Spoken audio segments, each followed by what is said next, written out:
안녕하십니까, 신교수입니다.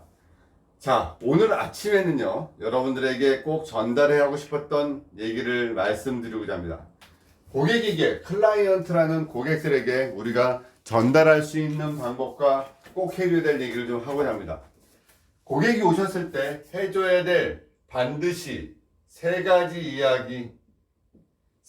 이야기라는 부분을 하려고 합니다. 세 가지 이야기.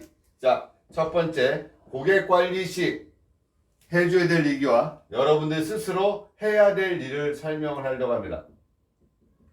자, 사람의 몸의 변화를 일으키는 게 여러 가지가 있습니다. 변화가 일으킨다는 것은 감정적 변화와 육체의 정신적 변화가 일어나게 되는 거죠.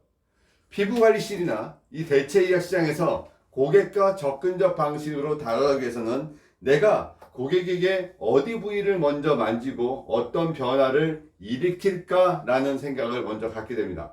첫 번째 변화는 내가 저 사람의 변화를 일으켜야 되겠다 라고 하면 1번 혈액순환의 변화를 일으켜야 되겠다는 생각을 갖게 됩니다. 혈액순환이라는 것은 멈춰 있었던 피가 도는 것이 아니라 흘렀던 혈액이 원활하게 더 빨리 돌면서 변화를 일으키게 됩니다. 사람은 정상적 체온이 36.5도를 가지고 있습니다. 36.5도의 체온에서 우리 몸의 변화를 일으켜서 약 0.1도라도 일단은 체온의 움직임의 변화를 줘야지 몸의 변화가 일어납니다. 자, 태어날 때는 37.5도로 태어납니다. 왜? 면역이라는 에너지를 우리 몸에서 본능적으로 하나 얹히고 태어나는 거죠. 이 체온의 변화를 일으킬 수 있는 방법이 무엇일까? 심장을 마사지를 할까? 그래서 심장의 포인트라고 생각하는 심장의 심포와 심장의 자리인 흉추 4번과 5번을 계속 자극을 줄 것이냐? 심장을 자극을 줘서 동맥에 자극을 줄 것이냐? 이거를 좀 고민해 봅니다. 그래서 심장에서 나가는 피인 동맥에 자극을 줘서 전신으로 피를 나가게 해서 다시 심장으로 피가 올라가게 하는 이 정맥에 자극을 줄 것이냐? 근데 이 정맥에 자극을 주는 것이 우리의 목적이 아닌 심장의 역할은 심장으로 피가 전신으로 나가는 것까지 목적이고 다시 전신에서 몸으로 가는 이 피는 판막의 움직임이고 결국 근육의 수축과 이완이었다라는 거죠.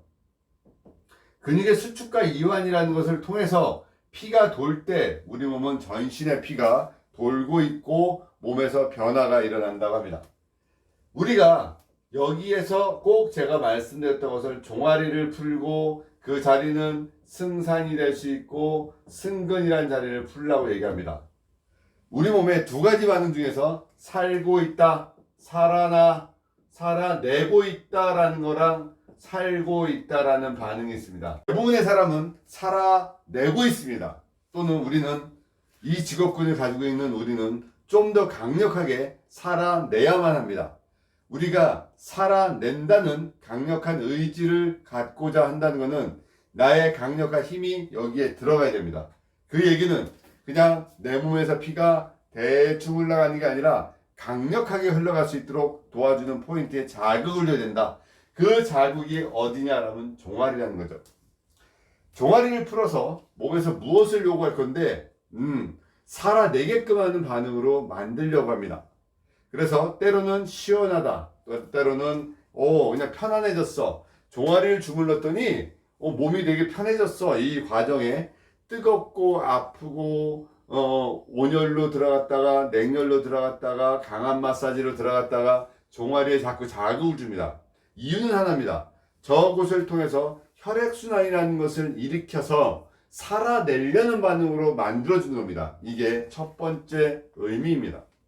강력하게 의미가 부여되면 몸에서는 작동하게 됩니다. 정신적인 요소가 육체적인 요소를 지배할 때 우리 몸은 발전이라는 게 있고 진보가 일어납니다. 때로는 몸에서 나 그냥 살아내게 냅둬. 나 그냥 이대로 사다가 그냥 이렇게 갈래라고 하는 의지를 가진 사람들이 있습니다. 그 변화를 의지시키려면 그 사람에게 책을 읽어주고 명언을 얘기하고 또는 충격적인 요소의 어떤 상황을 보여주면서 너 그래도 이대로 똑같이 살 거냐? 너 이걸 이렇게 살지 않으려면 변화가 일어나야 돼 라고 얘기하면서 강력하게 뭔가를 푸시합니다. 그 첫 번째 요소가 일단은 종아리를 풀고 종아리를 통해서 자극을 주는 겁니다. 그래서 우리는 첫 번째 고객의 몸에 종아리를 풀어야 됩니다. 두 번째는 우리 몸에 변화를 일으켜야 됩니다 라고 얘기하는 것 중에서 횡격막 또는 복식호흡 또는 여러 가지 얘기를 하는 것 중에서 야, 내가 저 사람의 종아리를 풀고 어디 부분을 풀어서 호흡을 통해서 일으킬 수 있는 방법이 뭘까라는 생각을 합니다만, 그때 두 번째 횡격막이라는 그림을 찾고 그림을 찾습니다. 종아리라는 답을 하나 찾고 횡격막의 그림을 찾아가면 좀 접근적 방식으로 한번 가보려고 합니다. 왜냐하면 우리 몸에 양의학적 관점은 몸의 변화라는 거는 운동을 하세요 라고 얘기를 하거나, 네가 지금 불편하거나 아픈 곳에 집중을 해서 거기 치료를 받아 이렇게 얘기를 합니다. 한의학적 관점에서는 경락적 요소를 얹어서 12개의 경락이 모두 작동해서 오장육부의 기능이 회복이 되고 살아난다면 네 몸은 살아내려고 하는 반응으로 바뀔 거니까 네 변화에 오장육부를 한번 움직여봐 이렇게 합니다. 오장육부의 기능에서 어디 부분에다가 답을 찾냐라면 우리 오장육부의 기능의 모든 11개의 경락, 그러니까 12개의 경락 중에서 11개의 경락은 횡격막을 통과합니다. 그리고 한 가지 경락은 횡격막을 통과하지 않습니다. 11개의 경락은 횡격막을 통과하는데 한 가지 경락이 문제가 되는 겁니다. 그 경락이 등 쪽에서 흐르는 우리가 알고 있는 방광경락이 등 쪽에 흐릅니다. 그러면 방광경락을 다 잡을 것이냐, 거기에 길목을 잡고 목을 잡을 것이냐 이거죠. 11개의 경락은 횡격막을 통과하기 때문에 그 길목이 목에 있습니다. 왜? 횡격막을 지배하는 신경이 경추 3번에서부터 5번입니다.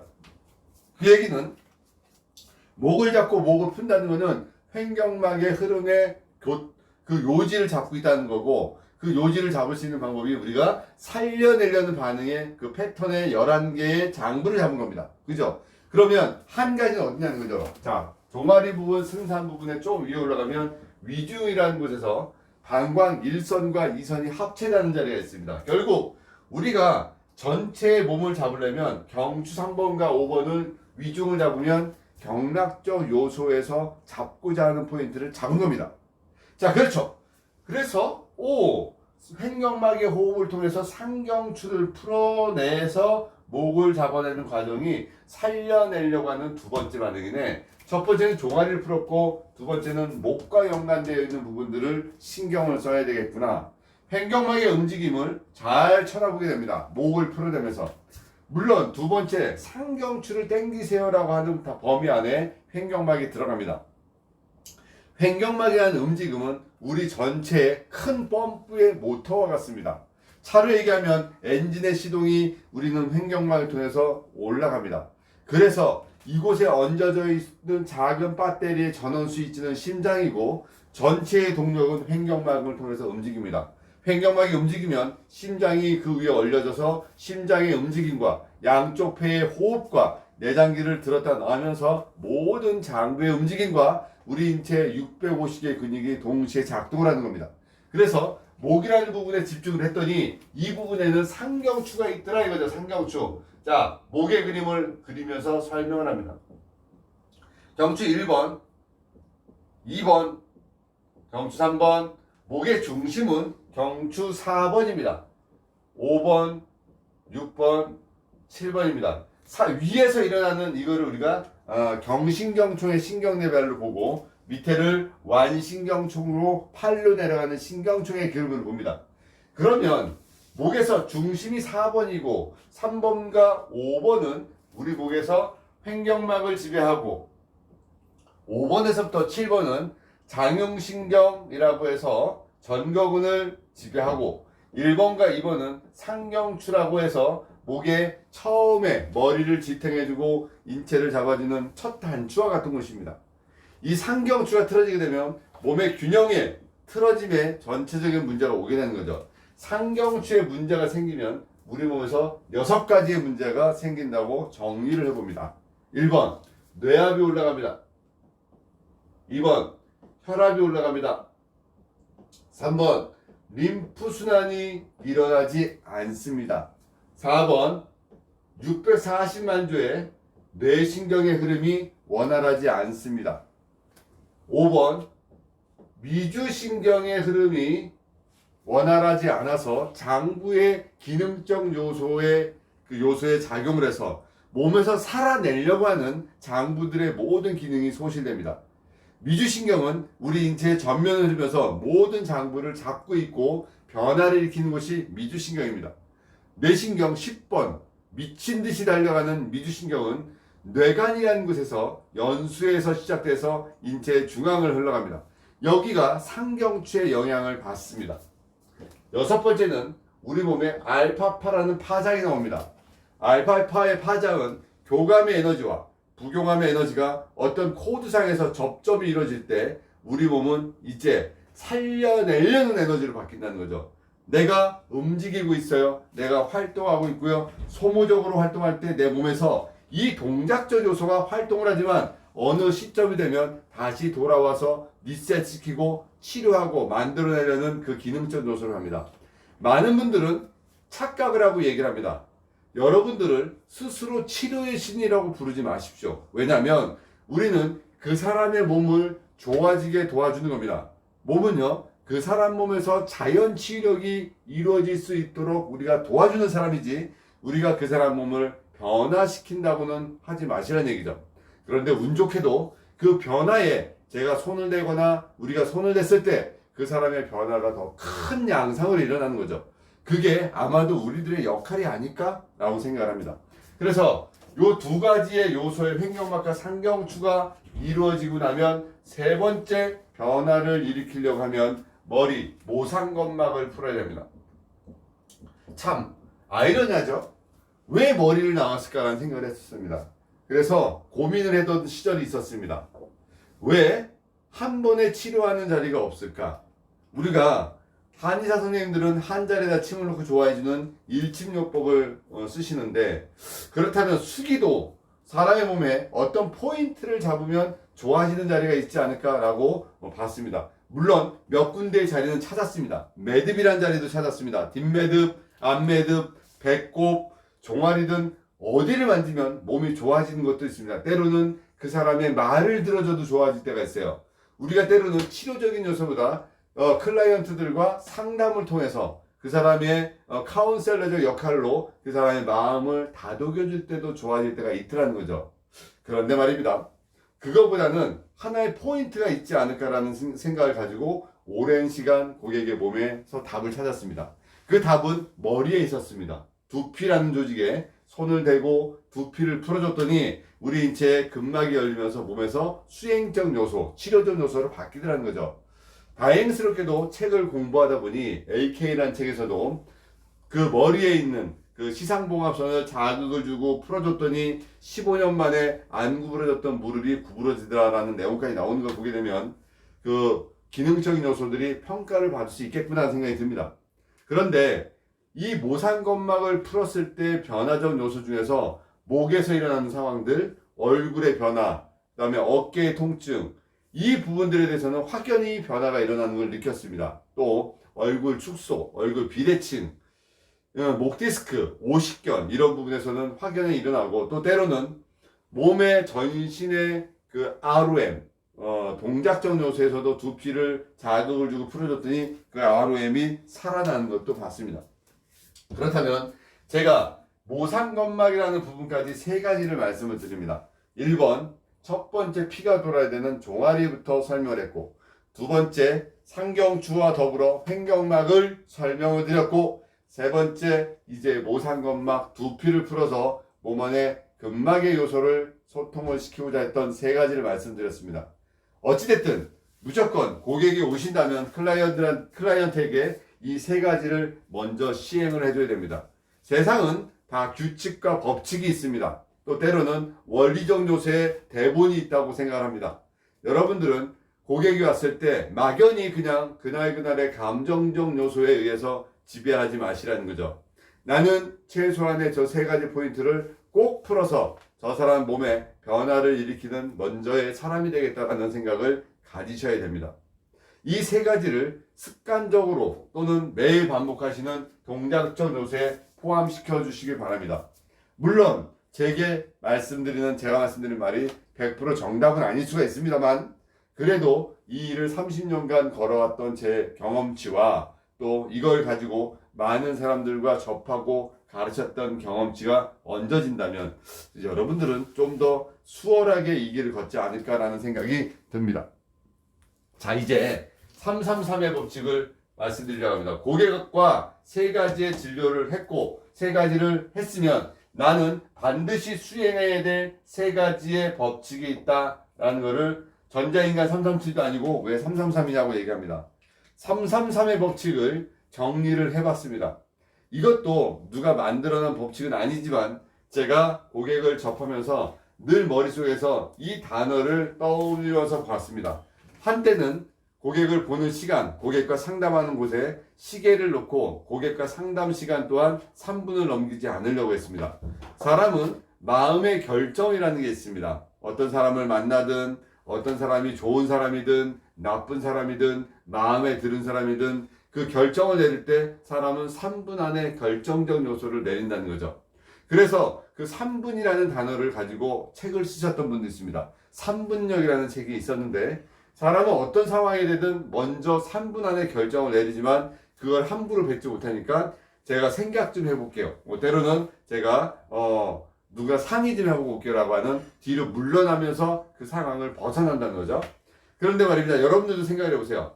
무엇을 하든 간에 여러분들은 이미 결정을 내리고 있다는 거죠. 그 결정을 내리면서 그 사람에게 상처를 주지 않으려고 노력을 하고 있을 뿐이라는 겁니다. 333의 법칙을 잘 활용하시는 그 첫 번째 중에 하나가 3초 안에 고객의 질문에 대답을 해라 이겁니다. 3초 안에 고객의 질문에 대답하고 3초 안에 고객과 소통을 할 수 있는 능력이 되려면 여러분들은 수없이 많은 단어의 글을 써보셔야 됩니다. 글을 쓰고 설명하고 원고를 쓰다가 나중에는 단어만 써놓고 조합을 해서 말하는 연습을 하셔야 됩니다. 고객은 분명히 여러분들에게 말을 던져놓고 그 대답하는 걸 보면서 스스로 평가를 합니다. 이 사람은 진짜 알고 있을까? 이 사람은 진짜 내가 요구하는 걸 해결해 줄 수 있을까라는 것을 질문과 답을 통해서 봅니다. 똘똘하셔야 됩니다. 똑똑하게 정확하게 얘기하셔야 됩니다. 고객과의 어떤 분위기와 또 라포를 형성하기 위해서 때로는 가벼운 농담도 할 수 있겠지만 고객은 여러분들을 냉정하게 쳐다봅니다. 왜? 세상은 나를 이해해 주는 사람은 내 부모밖에 없습니다. 세상은 모든 걸 전부 다 저를 통해서 뭔가를 얻어내려고 하는 것도 있겠고 나에게 넘어오지 않는 하나의 선을 정해놓고 내 선 안에 들어오지 마. 그렇지만 너는 나를 변화시켜야 돼. 그러려면 여러분들은 그 클라이언트라는 고객들을 새로 만나서 그 사람을 변화시켜서 또 그 사람을 좋아지게 만들어서 그 사람을 통해서 수익적 이득을 얻어야 되는 상황에 있다는 거죠. 그러려면 정확하고 냉정하셔야 됩니다. 3초 안에 대답을 할 수 있는 상황에 원고를 쓰셔서 고객과 접근하셔야 됩니다. 두 번째 3은 3이라는 단어는 고객과의 상담과 고객과의 몸에 3분 안에 몸에 손을 해줘야 됩니다. 그 3분이라는 얘기 뭐냐면 원장님 제가 어깨가 아프고요. 그러면 간단하게 묻고 3분 안에 가서 자 제가 한번 팔을 만져보겠습니다. 이 포인트가 아프십니까? 겨누란 자리입니다. 이 자리는 극상근이 붙는 자리고요. 자 극상화 자 요 자리 어떻습니까? 요 자리하고 요 자리 통증이 오십니까? 자 여기가 아프다면 대표적으로 어깨가 아프신 게 맞습니다. 라고 고객에게 몸에다 손을 대주는 겁니다. 이게 이제 어떻게 보면 마케팅적 요소일 수도 있지만 고객이 마음을 열어주고 그 다음 말을 풀어놓게 하는 하나의 전술입니다. 마트에서 만두를 팔든 뭐 어떤 햄을 팔든 그런 분들도 고객이 지나갈 때 맛을 보세요라고 입에다 넣어줍니다. 그 입에다가 그걸 먹는 순간 사람은 지나가다가 발길을 멈춥니다. 다시 한번 쳐다보고 상편을 봅니다. 그 순간 3분력이 멈추게 되는 겁니다. 이게 옷을 파시는 분들은 옷을 입어보라고 줍니다. 이 또한 3분력을 멈추게 하는 겁니다. 뭔가 내가 저 사람과 대결 구도에 있는 모습이 아니라 내가 저 사람과 행위적 요소의 테크닉으로 들어간다는 걸 줘야 되기 때문에 클라이언트가 얘기하는 부분에 손을 내서 변화를 시킬 수 있는 방법이 두 번째 3입니다. 3초 안에 대답을 하고 3분 안에 결론적 요소의 질문과 대답과 터치를 해줘라. 결정은 여러분들이 고객이 내 말을 들어주지 않는다고 3분, 5분, 10분 동안 계속 상담을 하면서 고객에게 접근해봤자 고객은 계속 마음의 문을 닫습니다. 그래서 두 번째, 3분 안에 고객의 몸에 터치하라입니다. 자, 세 번째 3은 뭐냐면 몸의 변화를 좀 말씀드리고자 합니다. 사람은 변하지 않으려고 합니다. 특히 몸은 어떤 상황에서 그 상황을 다른 상황으로 변화시키지 않으려고 하는 버티는 힘이 있습니다. 우리는 이 상황을 항상성이라고 합니다. 우리는 이 사람의 체형을 잡아주고 고쳐주려면 항상성을 깨트려 놔야지 이 사람이 좋아진다는 걸 알고 있습니다. 그 항상성이라는 것은 현재 틀어져 있었던 그 몸을 그 머리에서 인지하고 있던 그 항상성을 깨트려 놔야지 이 사람이 변화가 오는데, 관리를 하고 집에 돌아가면 또 다시 원래대로 돌아갑니다. 고객은 2번, 3번 오고 얘기합니다. 원장님을 만나서 관리를 받으면 관리 받을 때만 편해. 근데 집에 가면 똑같이 불편해. 자, 처음에 설명이 원활하지 않았다는 거죠. 고객에게 왜 당신 몸을 컨트롤했을 때 집에 갔을 때 돌아왔냐? 뇌는 충실하게 그 일을 하고 있는 거다. 그래서 몸의 변화는 최소한 한 번 몸에다 손을 댔을 때는 48시간이라는 시간 안에 원래대로 돌아가는 에너지를 다시 건드려서 3주의 시간, 최소한 일주일에 3번씩 10회 정도의 시간이 반복적으로 갈 때 몸에서는 호두가 변화가 일어납니다. 결국 몸이 좋아진다는 것은 마음이 열리고 육체적 에너지가 3주 정도의 치료적 요소가 지나지고 종아리에 피가 돌고, 그리고 상경추와 횡격막의 흐름이 일어나고 두피를 풀어주고, 그리고 클라이언트가 얘기하는 제일 불편하다는 그 포인트에 대한 자극적 치료가 최소한 3주가 일어날 때 그 몸은 변화하고 또 치유의 에너지로 바뀐다는 겁니다. 참 힘들죠? 왜? 한 번에 모든 걸 이루고 싶습니다. 그래서 한 번에 이루는 요법을 배우러 다닙니다. 세상엔 그런 일은 쉽게 일어나지 않습니다. 여러분들이 한 발자국 다가가면 그들은 한 발자국 물러납니다. 근데 한 발자국 다가갈 때 그가 물러나지 않고 한 발자국 다가오게 만드는 방법이 철저하게 공부하는 겁니다. 공부는 여러분들이 막연히 책을 펴고 그 자리에 앉아 있는다고 되는 게 아닙니다. 정리할 줄 알아야 됩니다. 그리고 타켓을 찾을 줄 알아야 됩니다. 그 어려운 응연근 신경학을 처음부터 끝까지 읽어갈 때 내가 지금 무슨 짓을 하는 거야 라고 답답할 때, 그러나 읽을 때 한 귀절이 들어올 때 그게 공부입니다. 오늘 이 시간에 제 얘기를 들으면서 늘 알고 있었어, 늘 신교수 얘기 알고 있었어, 그러나 오늘 한번 머릿속에다 되뇌이는 게 들어오면 그게 공부입니다. 그래서 오늘 하루도 여러분들이 하루하루가 승리하는 날이 됐으면 좋겠습니다. 여러분 되게 귀한 분들입니다. 그리고 상황은 여러분들이 생각하는 것보다 녹록하지 않은 상황들이 계속 연출되어 있습니다. 저는 그리 생각합니다. 진짜 이 또한 지나갈 겁니다. 지나가면 추억이 될 것이고, 또 하나 그때 내가 가장 많이 성장했었던 시절이야 라고 얘기할 수 있었던 날이 되기를 바라고, 저 또한 이렇게 여러분과 많은 시간을 라이브를 하면서 강의를 보내는 이 시간들이 저 또한 많은 가르침의 성장이 되는 시간이라고 생각합니다. 저 또한 많은 공부를 하고 있습니다. 덕분에 가지고 있었던 제한된 지식에서 여러분을 대하는 것이 아니라 수없이 많은 책을 접하면서 여러분과 같이 발전해 나가고 있습니다. 제가 달리고 있습니다. 제가 달리는 마차 위에 여러분들이 올라타기를 바라면서 이 아침 잠깐의 번개 라이브가 힘이 되기를 바랍니다. 고생하셨습니다. 파이팅 하십시오. 당신과 함께합니다. 파이팅!